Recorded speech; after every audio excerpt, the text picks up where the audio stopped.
Welcome back friends. In this tutorial I am going to show you how we can pull the data from one sheet to another based on condition in Google Sheets. Here in this example I have the day wise sales quantity for different products sold in different region. My requirement here is to pull the sales detail of television in a new sheet. For that, first of all create a new sheet by clicking on this add sheet button. Let me rename this sheet as television. Copy the column headers from this sales data sheet, Control C and paste it here. Now to pull the data, use here the filter function.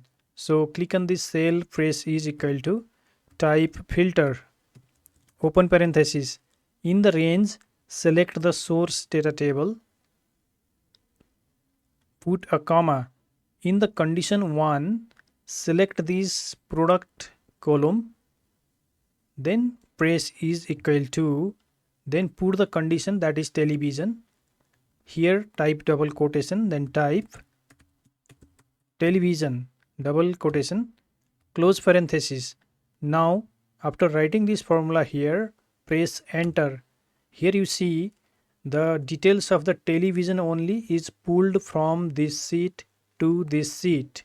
If you want to pull the data based on multiple condition, then you can simply click on the formula, remove this closing parenthesis, put a comma, then add the new condition. Suppose that if you want to pull the data for television that is sold in East region, then here you can add the second condition. So go here in the sales data sheet, select this region column, press equal to, type double quotation, then type East double quotation, closing parenthesis. Now hit enter. Here you see now the data is pulled for two condition, that is the television and East region. So this is how we can pull data from one sheet to another in Google Sheets by using the filter function.